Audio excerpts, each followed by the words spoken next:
जा रहे हैं, अंदर घुसे तो क्या देखा, उस कमरे में एक सोने का मुकुट रखा है। वो सोने का मुकुट परीक्षित ने सिर पे धारण किया और शिकार खेलने के लिए चले। पूरे दिन शिकार की तलाश में रहे, लेकिन कोई शिकार नहीं मिला। एक झाड़ी से छिपके बैठे तो का देखो है कि एक गाय और बैल के जोड़े को एक शूद्र हाथ में डंडा लिए हुए ऐसे पीट रहा था मानो उनका कोई साथी न हो। तो गाय ने आवाज लगाई कि कोई वीर पुत्र है जो हमारी लाज को बचा ले। परीक्षित ने धनुष पे बाण चढ़ाया और खड़े हो गए, बोले नितड़क हो निर्भय हो कपिले, सेवक सेवा में हाजिर है और विश्वास रहे मैया मेरा तुझ पर सर्वस्व निछावर है। सूत जी बोले कि सोनकादिक ऋषियों, आपको पता है ये गाय कौन थी और ये बैल कौन था और जो इन दोनों को मार रहा था वो कौन था? तो बोले जो ये गाय है ये पृथ्वी मैया है और जो बैल है वो बैल एक ही पैर से भाग रहा था। तो बोले तीन चरण कहां गए? तो वो बैल धर्म था, धर्म के चार चरण होते हैं, सत्य, तप, दया और दान। बोले तो ये तीन पैर गए कहां? बोले महाराज जब सतयुग था तब चार थे, जब त्रेता युग आया तब तीन बचे, जब द्वापर आया तब दो बचे और जब कलयुग ने अपना चरण दबा लिया तो सिर्फ एक पैर बचा है। इतना पाप हुआ। अब इन दोनों को जो मार रहा था वो कौन था? बोले वो कोई और नहीं, साक्षात कलयुग था। महाराज कलयुग की जो उम्र है ना वो है 4,32,000 वर्ष की। कलयुग की उम्र 4,32,000 वर्ष की और अभी कलयुग ये समझ लो 5,000 वर्ष का हुआ है। 5,000 वर्ष का हुआ, अभी बचपन भी नहीं है ढंग से। अब समझ लो ये हालत है। यहां तक लिखा है कि जब घोर कलयुग आएगा तो ना माँ बेटे को, न बेटा माँ को, न बहन भाई को, न भाई बहन को, न बाप बेटी को, न बेटी बाप को, कोई किसी को नहीं देखेगा, न लोग रिश्ते मानेंगे और जैसे पशु व्यवहार रखते हैं वैसे व्यवहार शुरू हो जाएंगे।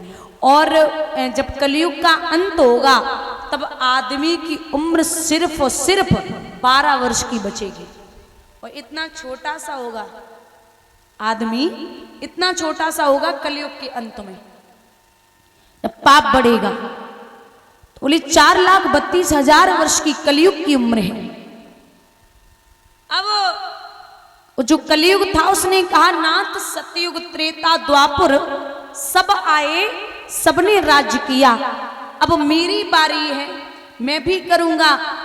तो परीक्षित ने कहा कि ऐसे नहीं, फिर मैं तुझे 4 स्थान देता हूं। कौन कौन से? जहां स्त्री संग होता हो वहां तो निवास कर, जहां झूठी गवाही होती हो वहां तो निवास कर, जहां लोग मांस मदिरा खाते पीते हो वहां तो निवास कर, वैश्यों का नाच होता हो वहां तो निवास कर। बोले रे ठहर जाओ महाराज, ये जितने भी स्थान दे रहे हो कोई अच्छा आदमी तो वहां जाएगा ही नहीं। अब जहाँ मदिरापान होगा वहां अच्छा व्यक्ति नहीं जाएगा, जहाँ वैश्याओं का नाच हो रहा हो वहां अच्छा व्यक्ति नहीं जाएगा, जहाँ लोग अधर्म कर रहे हो वहां नहीं जाएगा। बोले एक अच्छा स्थान दो। बोले जा तू कनक में निवास कर, सोने में। कनक कनक ते 100 गुनी, एक कनक माने सोना भी होता है, एक धतूरा भी होता है। कनक कनक ते 100 गुनी मादिकता अधिकाय और बा खाए बोराते और बा पाए बुरा। आदमी धतूरा खा ले तो पागल हो जाएगा और कहीं ज्यादा सोना मिल जाए तब भी लक्ष्मी जैसे ही आई फ्री की तो पागल हो जाएगा। अब जो अच्छा एक बात और कही कि तू उस सोने में निवास करेगा जो दूसरों का लूटा हुआ हो, छीना हुआ हो। तो जो मुकुट बांध रखा था वो परीक्षित के बाबा भीम युद्ध में जरासंध से छीन करके लाए थे, वो छीना हुआ था। महाराज सूक्ष्म रूप से कलयुग उसी मुकुट में प्रवेश कर गया। अब वैसे भी तो कलयुग के आदमी की इतनी गर्म खोपड़ी रहती है, कलयुग और बैठ जाए तो क्या हालत होगी। सीधे लोमस ऋषि की कुटिया की तरफ बढ़ी, आवाज लगाई, महाराज प्यास लगी है, पानी दे दो। लेकिन वो भजन में बैठे थे। और मैंने हमेशा लोगों को समझाया, दादा भजन और भोजन हमेशा एकांत में ही अच्छा लगता है। जितना हो सके भजन और भोजन आप एकांत में ही करिए। एकांत, एक अंत मतलब एक के बाद जहां अंत हो जाए उसे हम एकांत कहते हैं। लेकिन अब हालत खराब है। अब तो जैसे एक बात बता, पशु जो होते पशु, उनको आपने कभी बैठ के भोजन करते देखा है? नहीं, खड़े होके करते। और आदमी मनुष्य बैठ के।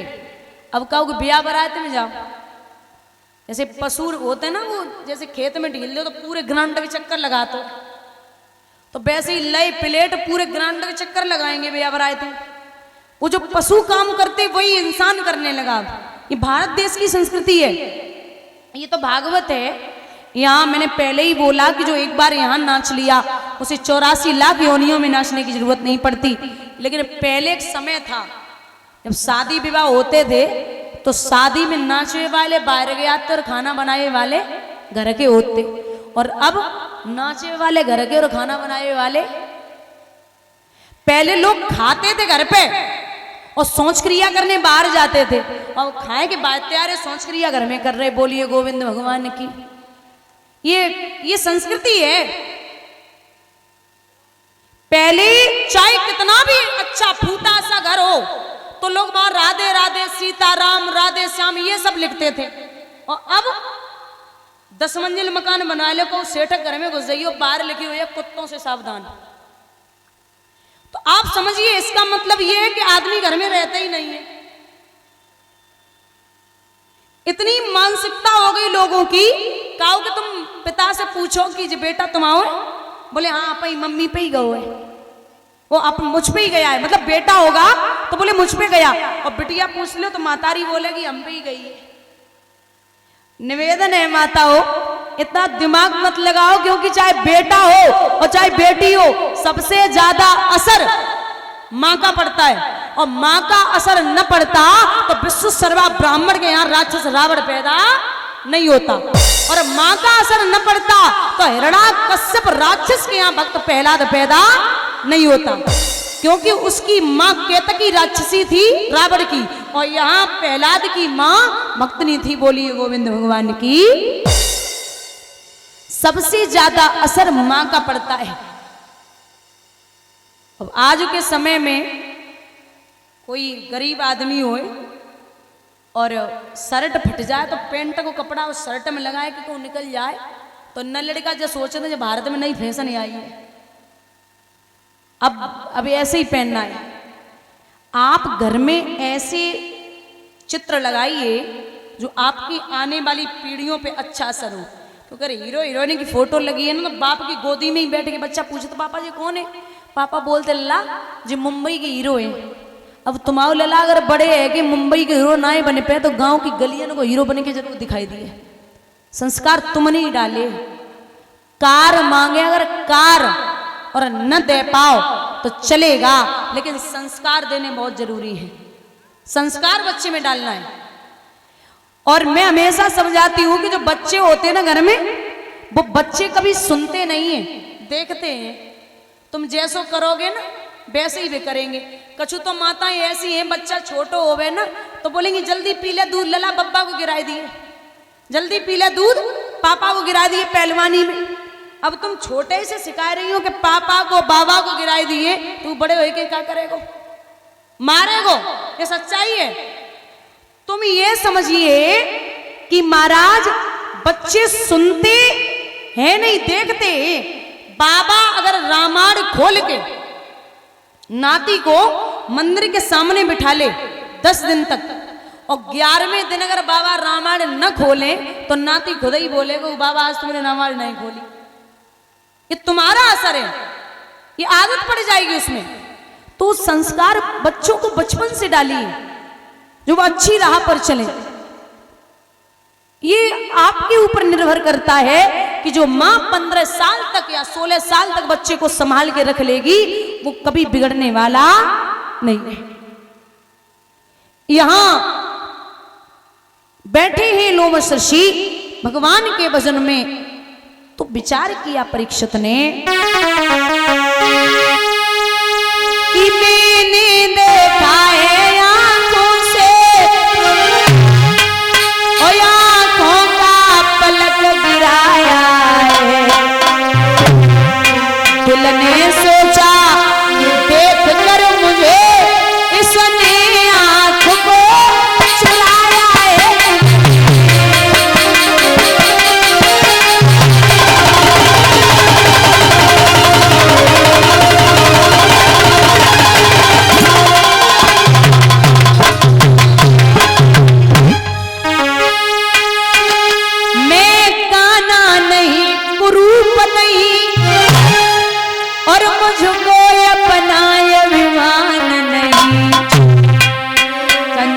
नहीं कोई शुगिल नहीं पृथ्वी पे निसन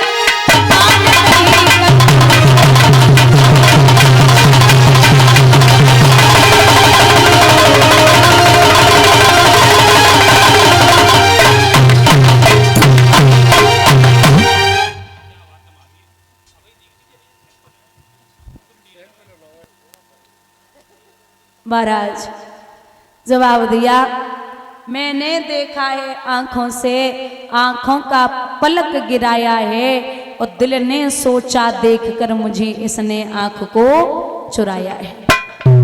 समझ नहीं पाए कि तक्षक नाम का मृतक सर्प पड़ा था, उस सर्प को उठाया और उठा करके महाराज लोमश ऋषि के गले में डाल दिया।